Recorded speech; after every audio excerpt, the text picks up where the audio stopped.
Well, all right, ladies and gentlemen, we got some absolutely breaking news. Two things that I want to discuss starting off with Fabio Wardley. Ladies and gentlemen, if you wanted to see the rematch with Daniel Dubois because the fight was just that good, if you're interested in watching another goddamn barn burner between Fabio Wardley and Daniel Dubois, then guess what?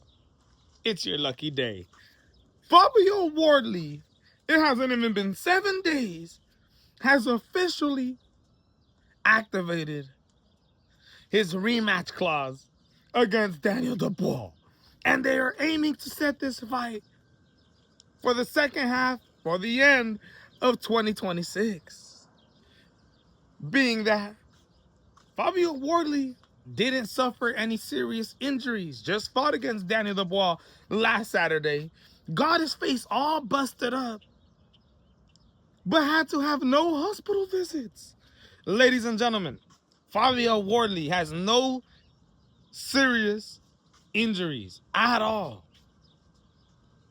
and is ready, locked and loaded to get this rematch with Daniel Dubois.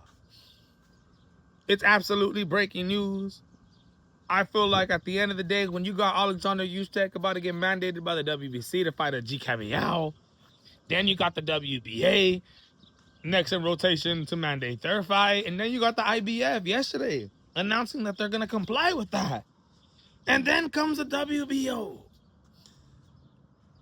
I know Daniel Dubois absolutely dominated Fabio Wardley, but I would be interested in a rematch. A fight where, look it, Fabio Wardley in the first fight, the first round, and the third round, dropped Daniel Dubois with a huge right hands. And instead of jumping on him and unleashing, he tried to stay composed, but was too predictable in the fight. I believe because he had that early success, he kept looking for that right hand.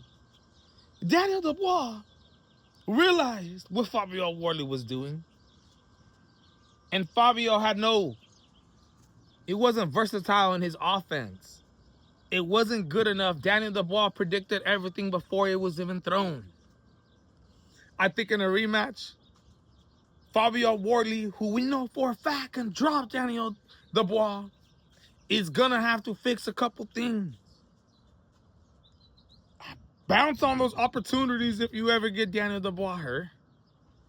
And not just that, but work on the left hook.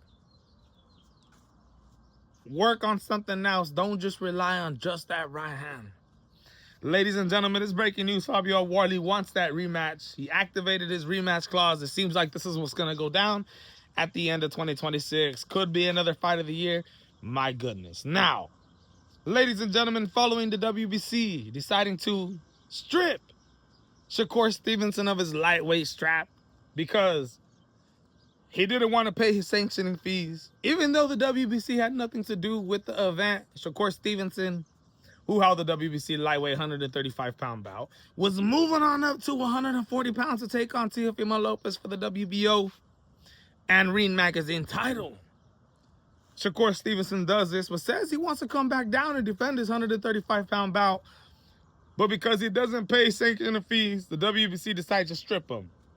Since then, I thought they were going to elevate the WBC interim lightweight champion in Javier Herrera, XXXTentacion, but they decided not to do that. And instead, they mandated a fight between William Zepeda and William Zepeda, who just fought in his last fight against Shakur Stevenson for the WBC lightweight strap. Lost it, but out of all the fights so far that Shakur Stevenson has been in, William, more better than Teofimo, definitely gave Shakur Stevenson the toughest fight. Now, they mandated a fight between William Zepeda to take on Lamont Roach. And they just announced, ladies and gentlemen, this fight's going to be going down on the zone August 1st. And it will decide who will become the next WBC lightweight champion of the world, Lamont Roach Jr. versus William Zepeda. Absolutely breaking news. I can't wait for this fight. Lamont Roach Jr. coming out back-to-back draws. Isaac Pitbull Cruz and Gervonta Tank Davis. Gervonta Tank Davis, we're hearing rumors. You know, him and his female agreed to a confidentially agreement, which means things is popping. Gervonta Tank Davis is looking to make his return to the sport of boxing. But now that we know Lamont Roach Jr. for sure is going to be facing William Zepeda for the WBC lightweight strap, Gervonta Tank Davis most likely is going to be fighting against Isaac Pitbull Cruz. Let me know what you guys think, though, man. It's absolutely breaking news.